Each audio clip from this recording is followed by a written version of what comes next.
Hola. Venga, sobre el asco, definición. Esta emoción básica tiene un patrón de respuesta relativamente estable en distintas situaciones, culturas e incluso especies. Un patrón de respuesta relativamente estable quiere decir una respuesta más o menos de cierta complejidad que se expresa con un patrón muy definido que consta de unos serie de elementos muy bien definidos, ¿no? Presenta grados en su expresión, entre los que se encuentran la aversión y la repugnancia, pues al menos habría estos dos grados, ¿no? Conlleva sensación de repulsión, distanciamiento del objeto o la situación que la produce, y puede implicar náusea como manifestación fisiológica característica. Digamos que la náusea es ya un indicador de que la repulsión ha llegado a un punto de no retorno, por decirlo de alguna manera, ¿no? Tienes que salir de esa situación o expulsar de la situación el elemento. Si te da náusea, es más probable que tengas que salir tú de la situación, ¿no? Bueno, se puede definir como emoción de aversión producida por algo desagradable o repugnante. Es una emoción compleja que implica una respuesta de rechazo a algo que provoca revulsión al sentido del gusto y o del olfato, del tacto o incluso de la vista, ya sea percibido en ese momento o imaginado con viveza. ¿Vale? Con las imaginaciones hay que tener también mucho cuidado, porque te pueden revolver el estómago.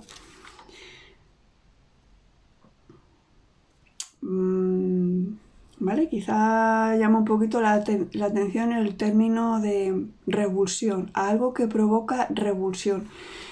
Se parece mucho a repulsión, ¿no? Quizá revulsión tiene más que ver con que te revuelve, y repulsión tiene algo que ver con expulsarlo, ¿no? Así lo leo yo.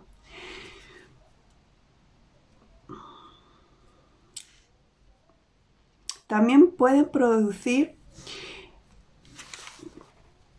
esta emoción determinados acontecimientos psicológicos, por ejemplo una infidelidad. Ya haré un comentario más adelante. Y valores morales repugnantes, por ejemplo el fascismo y la desigualdad. ¿Vale? Para dar una idea inicial de lo compleja que puede ser esta emoción. Características. Aquí voy a hablar de antecedentes solo. El principal estímulo excitador son los desechos corporales. Esto es una cosa como universal, que se suele decir. En todas las culturas pasa. También se determinaron 7 dominios de excitadores. El primero hace referencia a alimentos putrefactos, malolientes, etc. El segundo a secreciones corporales como sudor, saliva, flemas. Y yo de mi parte incluyo también el olor corporal y el mal aliento, por ejemplo, porque no entran en ningún otro de los 7 dominios que se establecieron. Entonces no son secreciones, son olores, pero se podrían incluir aquí. 3. Animales o bichos, por ejemplo, ratas, cucarachas, gusanos, piojos, etc.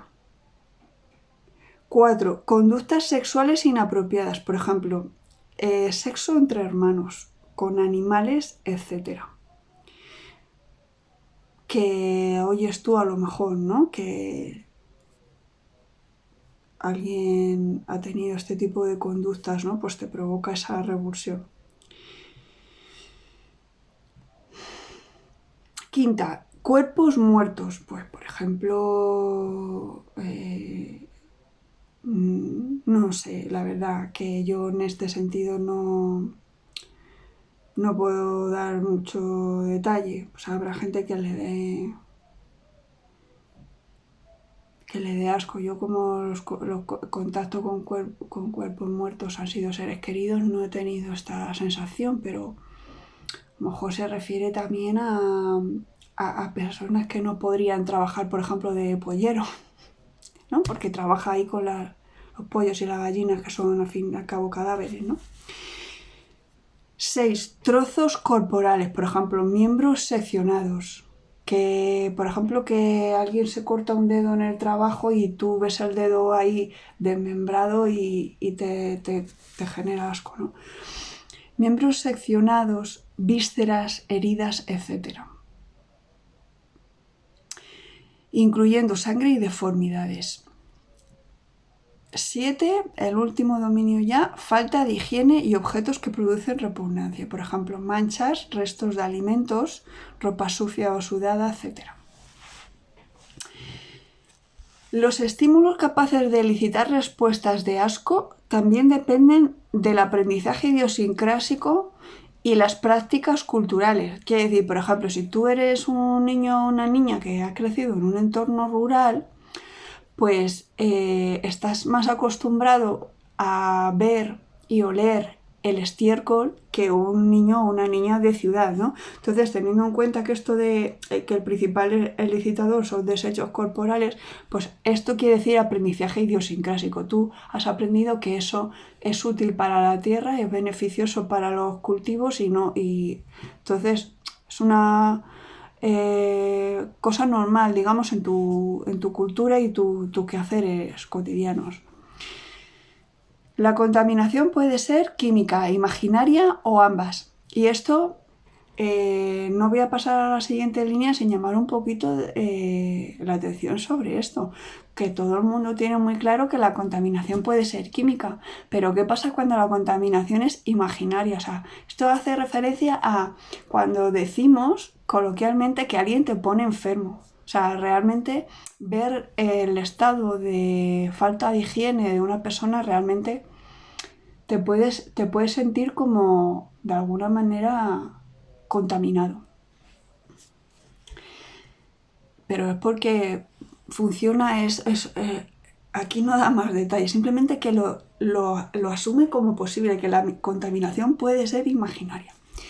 Se identificaron, repito para recordar, en su totalidad la frase dice: la contaminación puede ser química, imaginaria o ambas. Se identificaron dos posibles expansiones. La contaminación impersonal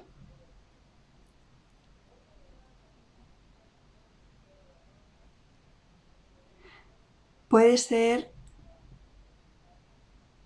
que se trate de una errata, me estoy dando cuenta.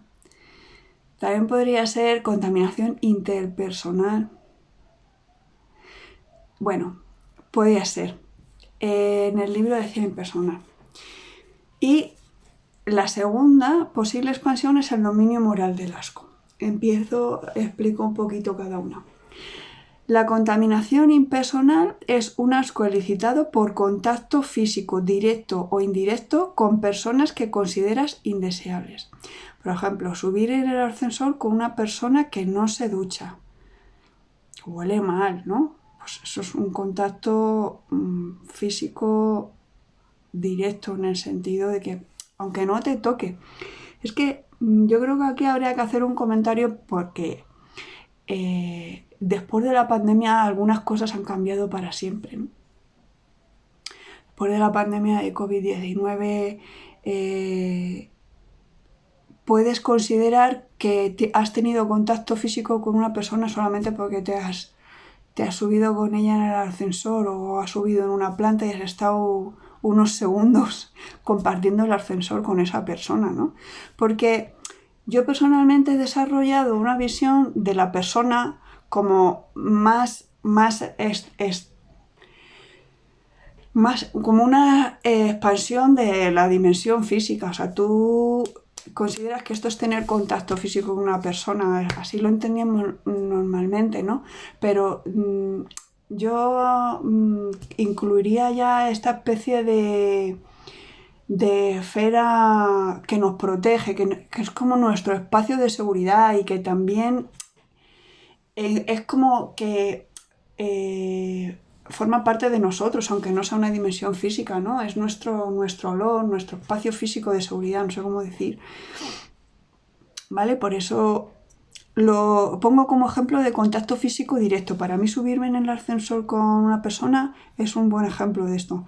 Y contacto indirecto, pues por ejemplo tú te subes en el ascensor y no hay nadie, pero te das perfecta cuenta de que alguien ha bajado vidrios al contenedor de vidrio que eran de alcohol, porque te huelen a lo que sea que contenían alcohol esos vidrios.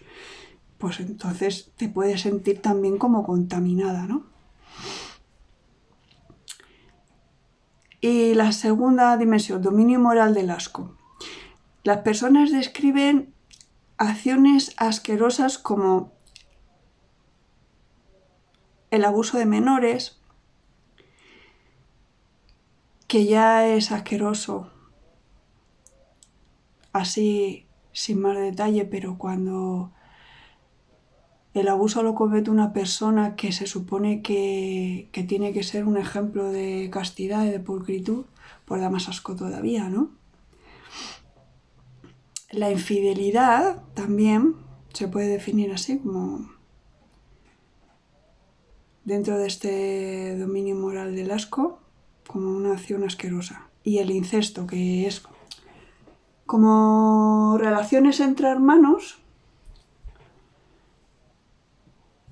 Sí, entra dentro de lo que... No creo que haya ningún matiz diferente como sexo entre hermanos, ¿no?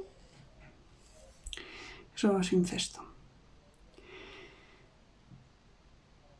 Ser excesivamente egoísta, esto lo añado yo de mi parte porque como que con los años he ido desarrollando este tipo de asco y creo que entra dentro de lo que se ha denominado dominio moral del asco. Ser excesivamente egoísta, egocéntrico, prepotente, arrogante y soberbio también puede incluirse en esta dimensión moral del asco. Vale, ahora viene un apartado,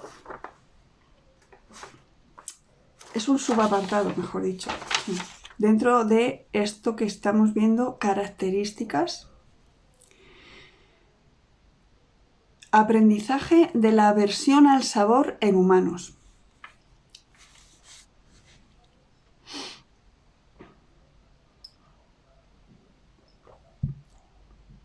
Hay una teoría que propone que el origen del asco es una respuesta a malos sabores. Quiere decir, pues que se propone que los humanos que a lo mejor consumieron por primera vez una planta tóxica, imaginaos que no comían todavía ni siquiera carne, pues comían plantas, ¿no? Y si se asocia el sabor de esa planta con el malestar que tuvieron después, que les provocó vómitos y todo, pues ya queda asociado esa experiencia negativa con el sabor de la planta y con la emoción de asco. Es normal desarrollar aversión a un alimento determinado después de haber enfermado tras su ingesta. La investigación concluye que, aunque en la mayoría de las ocasiones el malestar no se produce hasta varias horas después de tomar el alimento, las personas evitan consumirlo posteriormente. Quiere decir, a lo mejor pasan 4 horas entre la ingesta del alimento en mal estado y los vómitos.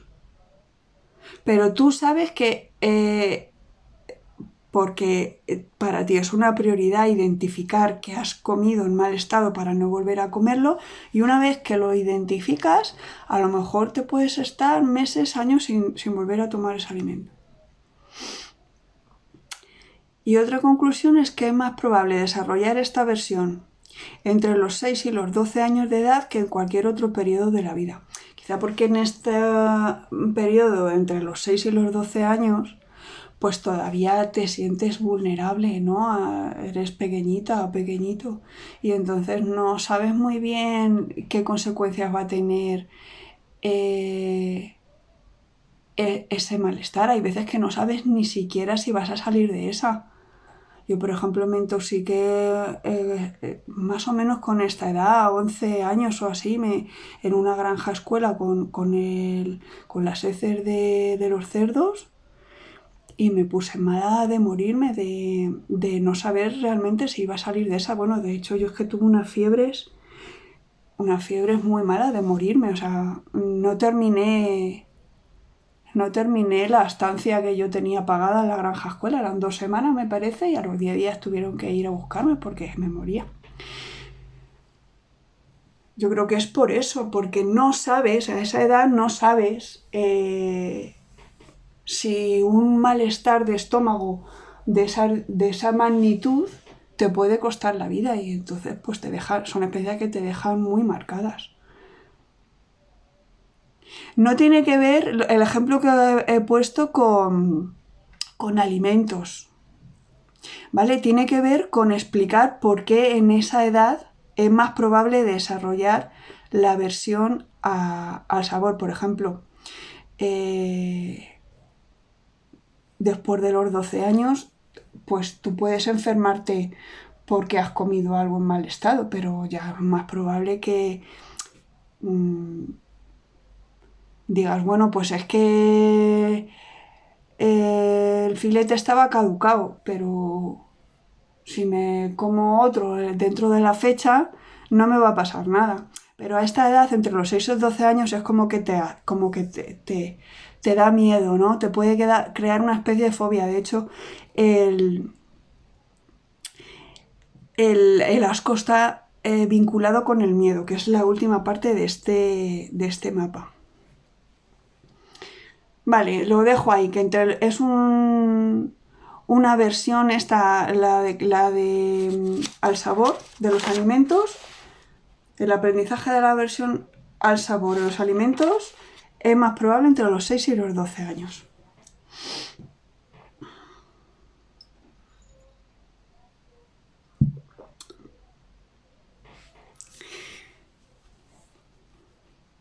Procesamiento.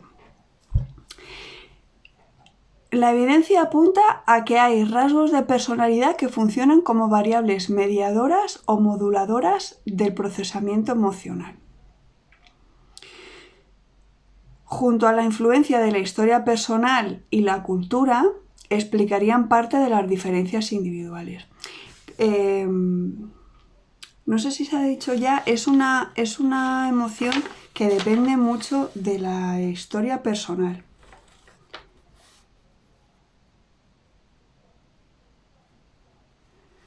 No, creo que es la primera vez que lo menciona en el mapa. Vale, o sea, rasgos de personalidad, digamos que de los que se van configurando, no de los que vienen ya muy marcados desde que naces. Por tipo de eventos como el que he mencionado antes, ¿no?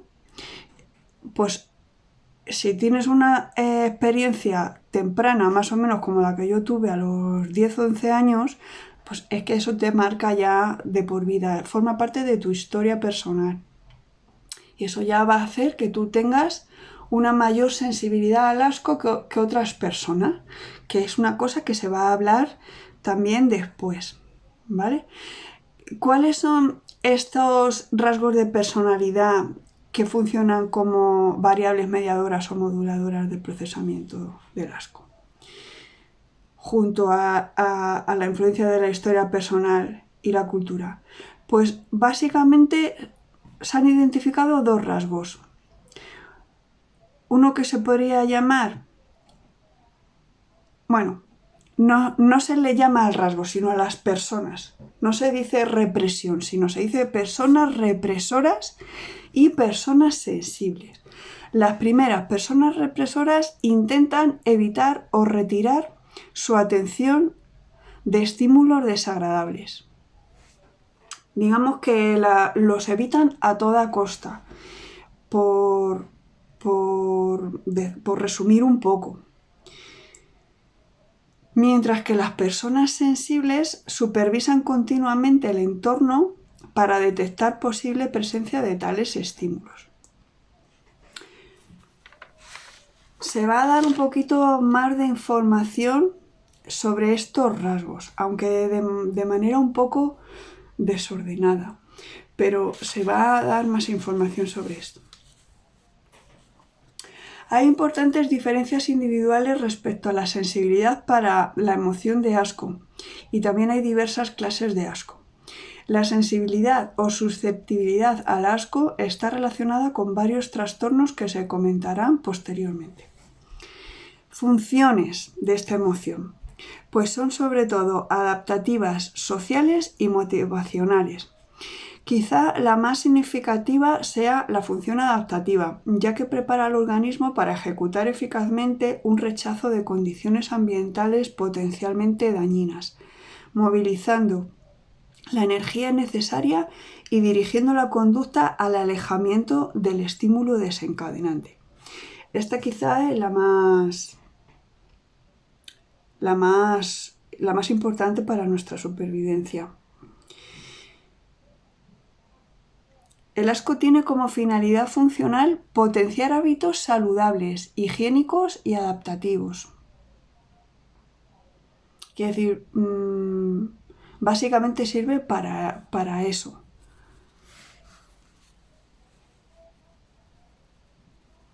¿Vale? Cuando es un asco más intenso, digamos, más cercano a la repugnancia, pues la respuesta es más bien de rechazo de esas condiciones y es una finalidad adaptativa, pero cuando no tiene lugar esos acontecimientos o experiencias aversivas así tan bruscas de ese grado de intensidad, la función normal es potenciar hábitos de higiene, básicamente, y también son adaptativos.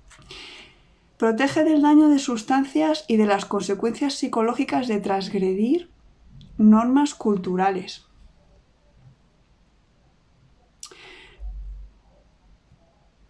Vale, esto tiene mucha amiga. No sé si hacer un comentario porque va un poquito pues como en la línea de lo que se ha comentado del incesto. Es una norma cultural, ¿no? Que entre hermanos pues no es saludable tener relaciones sexuales.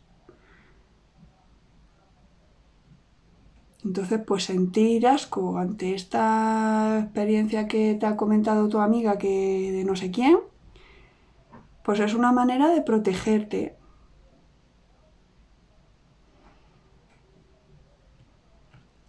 Porque si tú realizas esa misma conducta, pues tendría consecuencias psicológicas por el hecho de transgredir esa norma.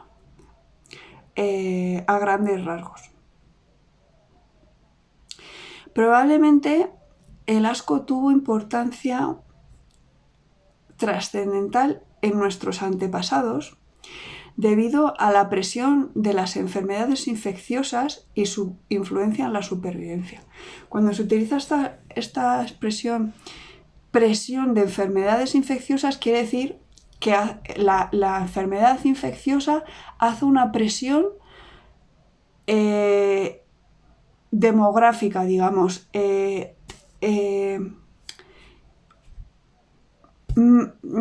¿cómo se dice? Diezma la población, y entonces la gente que sobrevive aprende a evitar el contagio de ese virus o de esa enfermedad. Eso se utiliza, así se explica un poco esa esa etiqueta, ¿no? Presión de enfermedades infecciosas.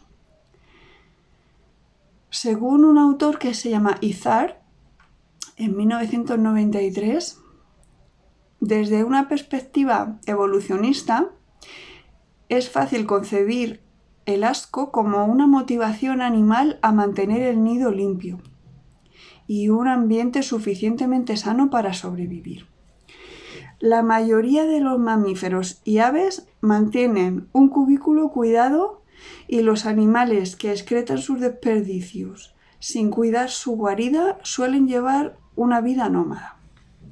El asco mantiene funciones de higiene corporal y limpieza ambiental. Básicamente lo que decía hace un momentito, ampliado, ¿no? ¿De dónde viene esta función?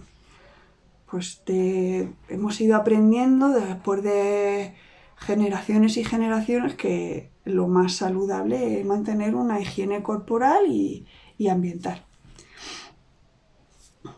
Limpieza ambiental.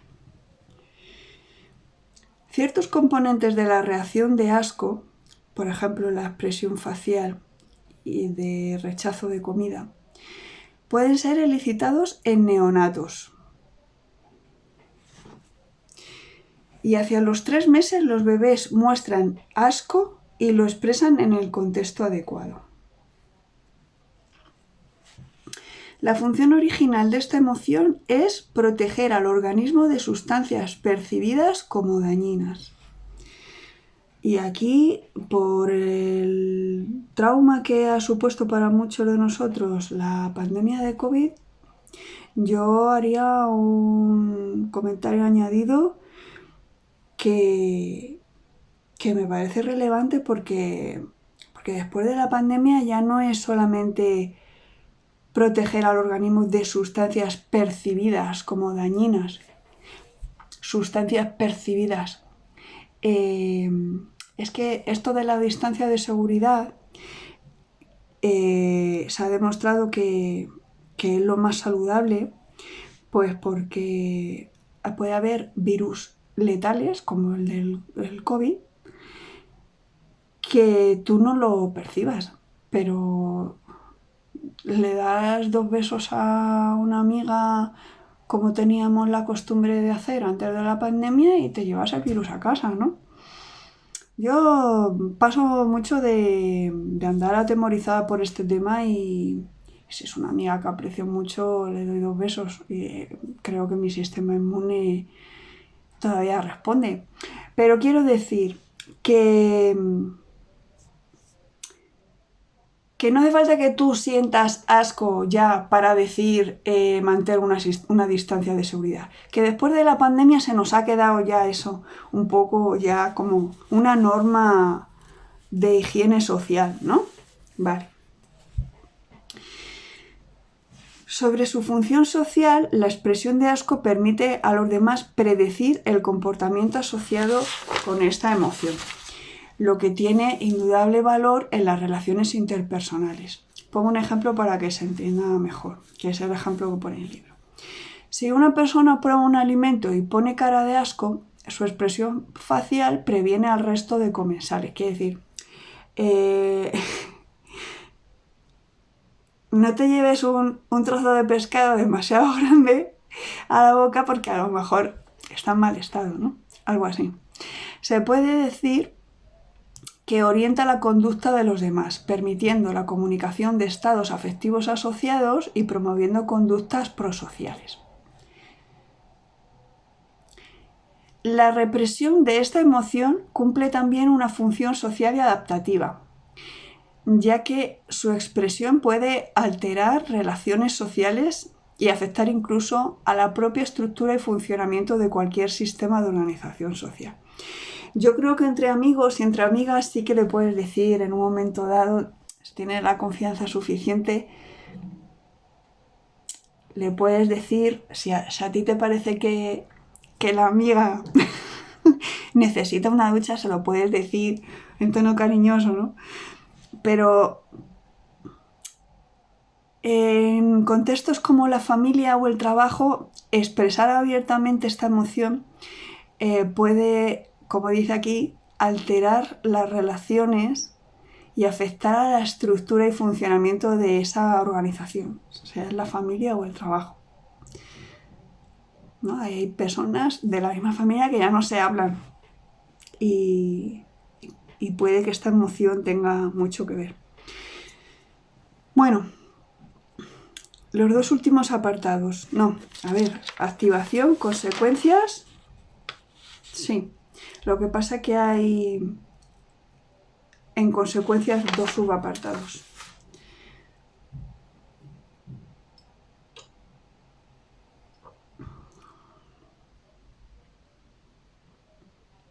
Activación. Aquí hay dos subapartados también, efectos subjetivos y afrontamiento. Efectos subjetivos, pues la repulsión es la experiencia subjetiva de esta emoción y puede estar acompañada de sensaciones de náusea, arcadas e incluso vómito. También hay un sentido de ofensa asociado al asco, una percepción de desviación o imperfección, de que algo no es como debiera. Por ejemplo, cuando una persona de confianza te miente, en un primer momento te sientes ofendida, ¿no? O ofendido, porque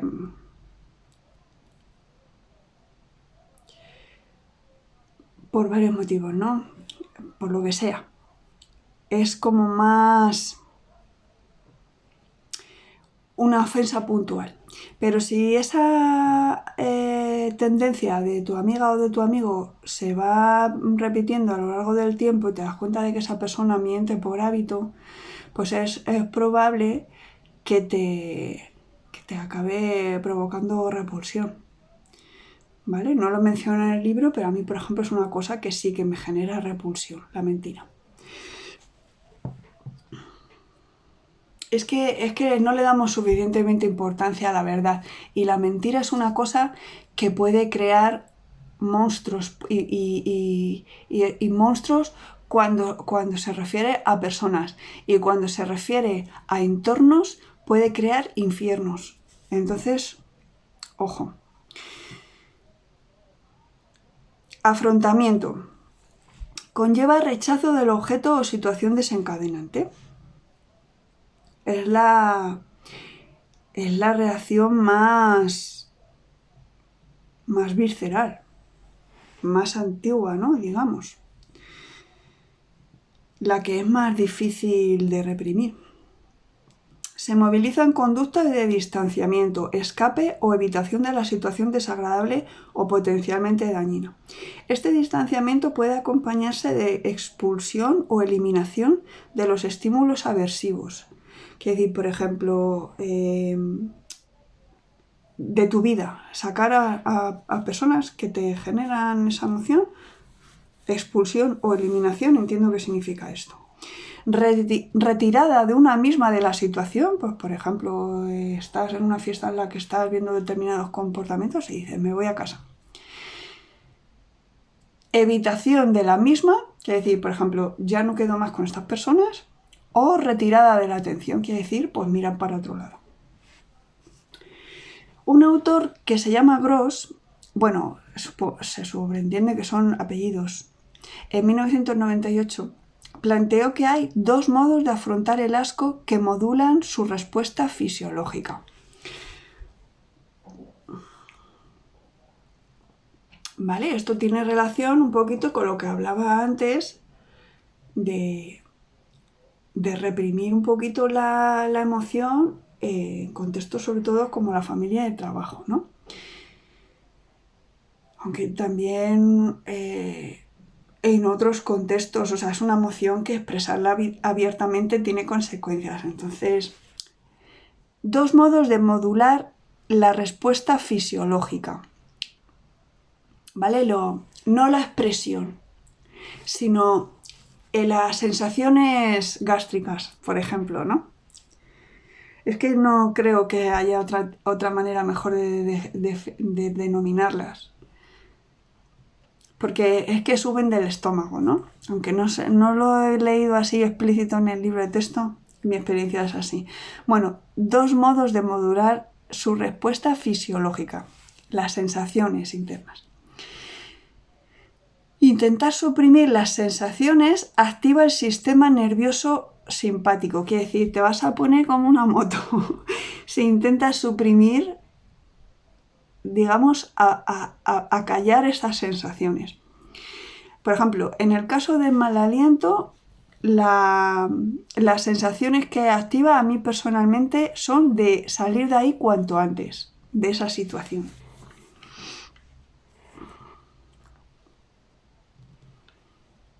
¿Vale? Estás intentando suprimir esas tripas revueltas que se calmen, pero cuanto más lo suprimes, más activa el sistema nervioso simpático. Te activas involuntariamente porque el sistema nervioso simpático es una de las ramas del sistema nervioso autónomo y es que el cuerpo te está diciendo escapa de ahí ya.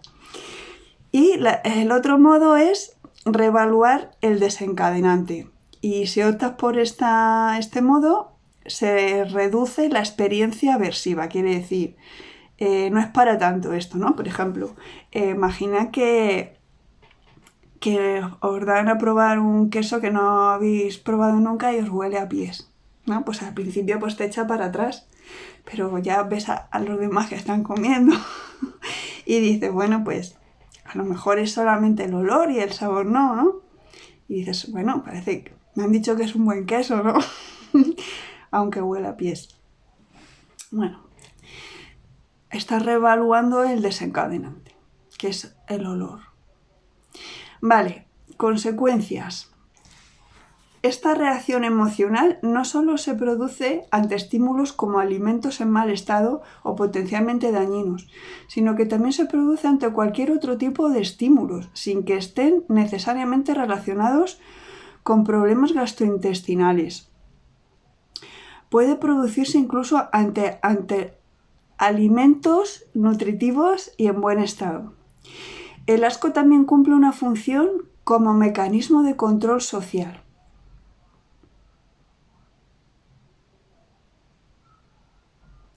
El asco interpersonal, por eso decía yo que cuando se ha mencionado contaminación impersonal, podría estar queriendo decir contaminación interpersonal, porque aquí dice asco interpersonal. ¿Qué dice? Que este asco interpersonal está en la base del trato el trato discriminatorio a otras personas y puede ser por razones de conducta sexual desviada, entre comillas. Yo, buscando ejemplos para que esto se entendiera mejor, he apuntado.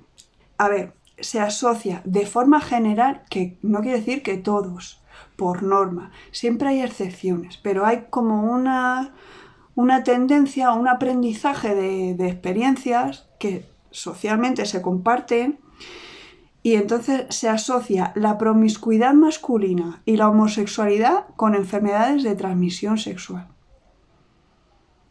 Entonces, estos comportamientos de promiscuidad masculina, que hay también mujeres promiscuas, pero yo creo que en porcentaje son menos, ¿no? Yo creo que como mujer no se puede generalizar porque es que vivimos en un momento de la historia que como hay mujeres que se han querido parecer a hombres, no les ha parecido que eso sea malo. A mí sí, personalmente me parece que cuando no hay afecto sí es malo en general, ¿no? Malo, perjudicial, asqueroso, podría decir más de una cosa, ¿no? Pero a los hombres no les parece tan mala promiscuidad porque van como en su naturaleza el querer sembrar su semillita en más de un sitio.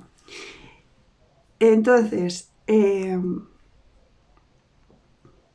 para no liarme con este tema que es complejo, que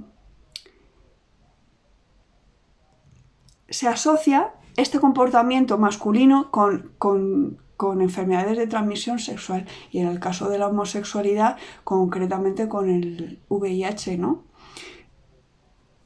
Entonces me parecía oportuno aprovechar esta línea para llamar la atención sobre determinados comportamientos homófobos, porque no se le puede arrebatar la vida a ninguna persona por su orientación sexual, aunque eso a ti te dé asco. Si tú sabes que determinado chico tiene tendencias homosexuales, si te da asco, evita al chico o evita pensar en el chico, imaginarle con otro chico, ese tipo de cosas. Piensa en cosas que te agraden, porque te puede llevar a comportamientos tan desgraciados como los que hemos visto de que le han arrebatado la vida a un chaval que a lo mejor era una bellísima persona. Es que sea homosexual no tiene que tener connotaciones de algo negativo. La persona es libre de amar a quien quiera. Es una cosa que depende del corazón. Se ama con el corazón, no con los genitales.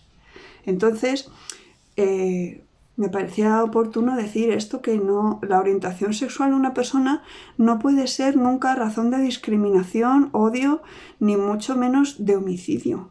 Porque pasar por este punto de conducta sexual desviada sin hacer ningún comentario, pues podría haber chavales que pensaran, sí, es que hay conductas sexuales que son desviadas, por ejemplo, las homosexuales, bien entre chicos, bien entre chicas. Yo ya expliqué en otro vídeo que son conductas dentro de la normalidad que hoy día supone comprender que se ama con el corazón, y hay que aceptarlas, que el amor es libre. Y no... Aquí lo desviado es arrebatarle la vida a esas personas. Y creo que,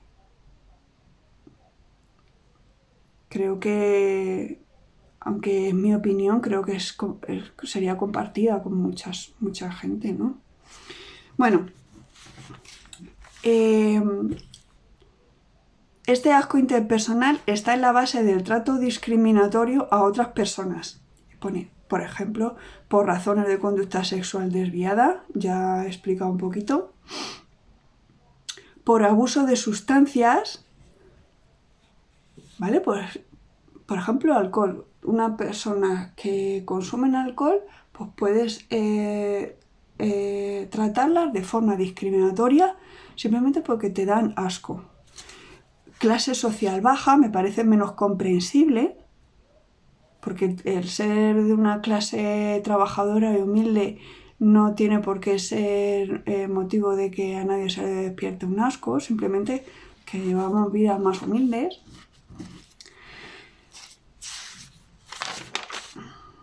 Extranjería e incluso aspecto físico. Bueno, lo de los extranjeros creo que tiene más que ver con desconocimiento, ¿no? Mutuo, tanto nosotros de los extranjeros como de los extranjeros que vienen a nuestro país y les cuesta adaptarse a una cultura, ¿no? Pues a lo mejor pues tienen hábitos que a nosotros pues no nos despiertan esta emoción, ¿no? Y por el aspecto físico, pues he puesto como ejemplo hombres con uñas descuidadas, a mí personalmente me dan asco, y aunque todo lo demás esté bien, si tiene las uñas descuidadas y las mujeres con uñas extra largas también me dan asco. Y luego pues puede haber también otras cosas, por ejemplo la caspa, ¿no? Vale, también sentimos asco ante los crímenes, influyendo así en nuestros juicios morales y en la violencia racial o étnica. Esto es muy complejo, simplemente tira la línea para que quede constancia de que el asco puede abarcar, por ejemplo, haber leído una noticia sobre un crimen. Tú ni tienes contacto con el asesino, ni tienes contacto con la víctima, pero te genera ese asco. Y entonces pues ya hacemos juicios morales y puede haber grupos que den salida a sus comportamientos violentos, pues basados en estas reacciones viscerales. Consecuencias de la sensibilidad a la emoción de asco. Lo que decía antes de, por la experiencia personal, por la historia personal, a lo mejor tienes un rasgo marcado de sensibilidad a la emoción de asco y se puede decir que es un rasgo de tu personalidad, ¿no? Hay grandes diferencias individuales respecto a la sensibilidad para esta emoción. A menor control del asco, mayor sensibilidad hacia el mismo. Quiere decir, no hacia el asco, sino no referida a la expresión, sino a las sensaciones intestinales.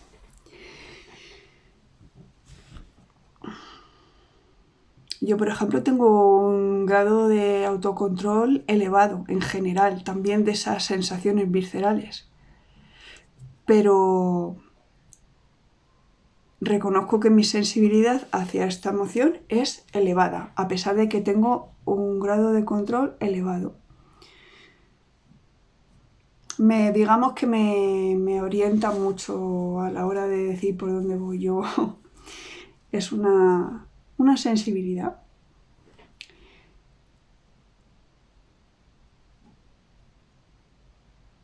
También se encontraron diferencias de género. Las mujeres somos más sensibles, por lo general, que los hombres a los elicitadores de esta emoción.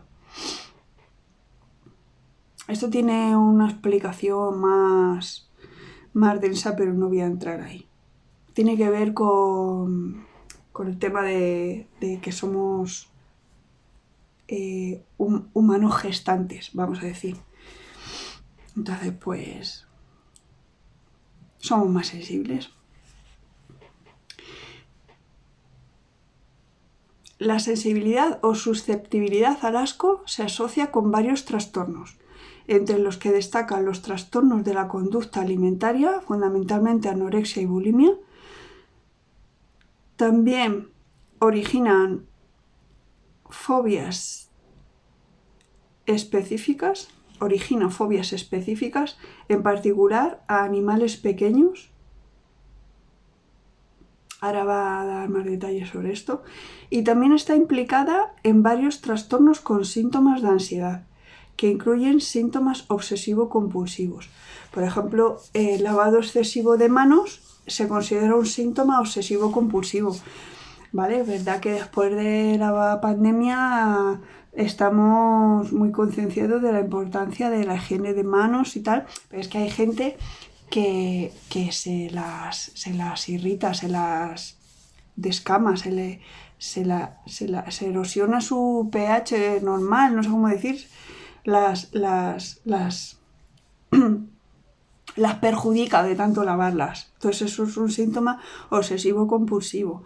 Y fobia social, que no decía nada en este tema de este libro, pero yo creo recordar de otros textos que tiene que ver con sudor y olor corporal.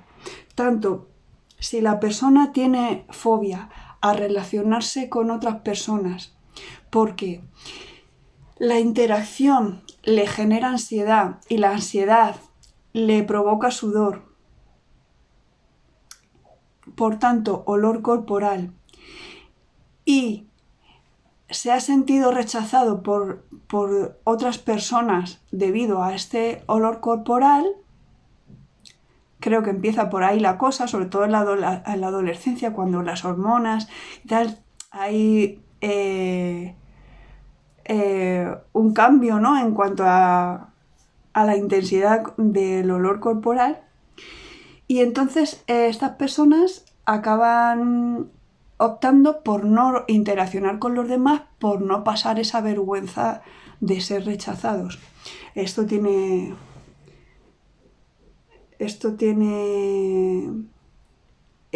como que me lío. Esto es lo que quiere decir esto de fobia social, ¿no? Quiere decir la sensibilidad o susceptibilidad al asco. Repito por si acaso se ha complicado un poquito.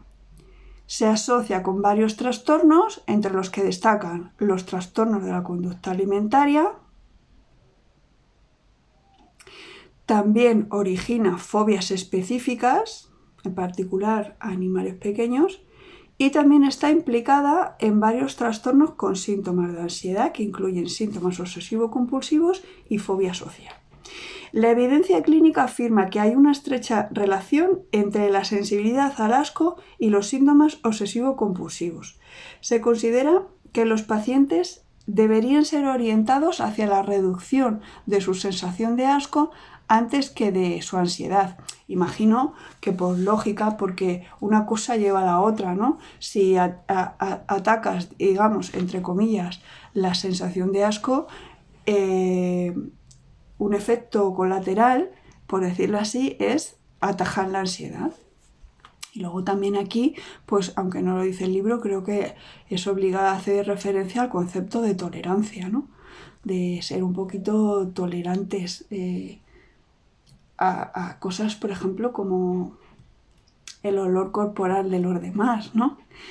Yo, si no es un perfume muy fuerte, hay veces que es un perfume carísimo y huele muy bien, pero me marea. No es un asco, digamos, de vómito, sino que es un asco de otro tipo, porque mal no huele el perfume, pero es demasiado cargante, ¿no? Tolerancia. Asco y miedo, ya para terminar.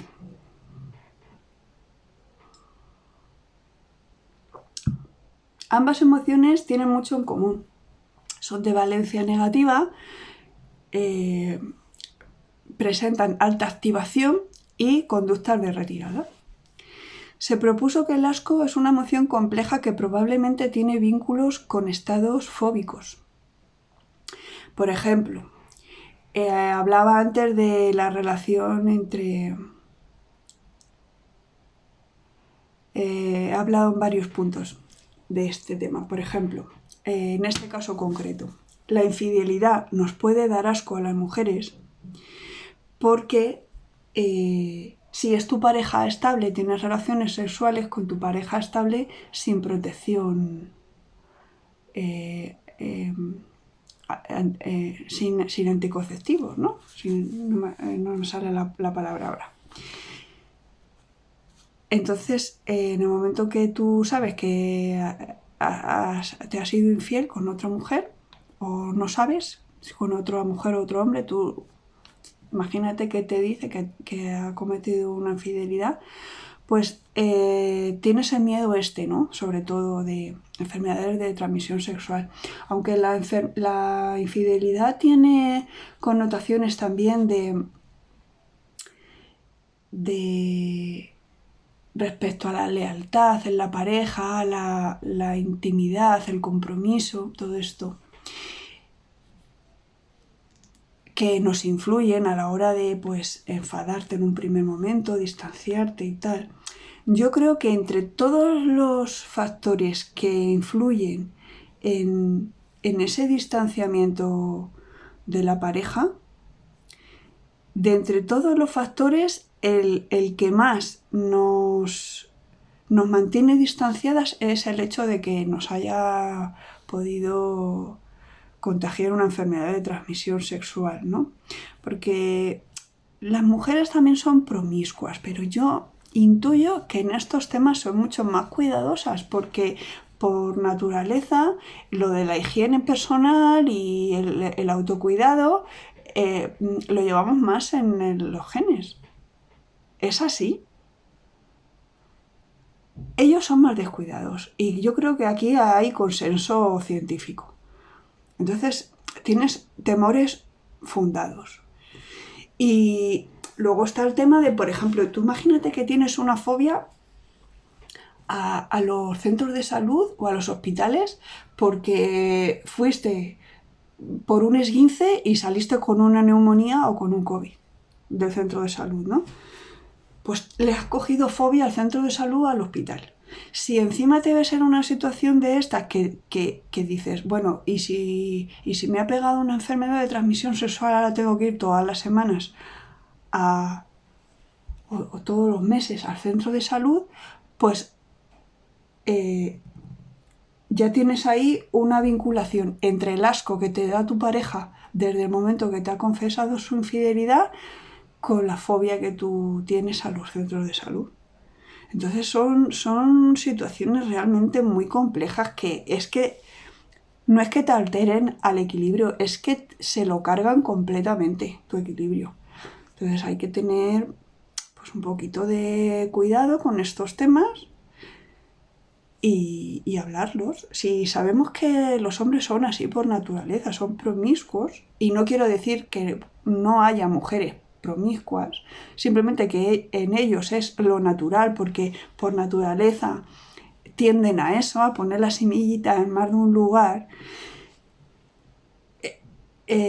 Si no vas a poder evitarlo, por lo menos evita contagiarte y contagiar a tu pareja estable, ¿no? Yo creo que eso es lo mínimo. Bueno, se propuso, esto ya lo he dicho, que el asco es una emoción compleja que probablemente tiene vínculos con estados fóbicos.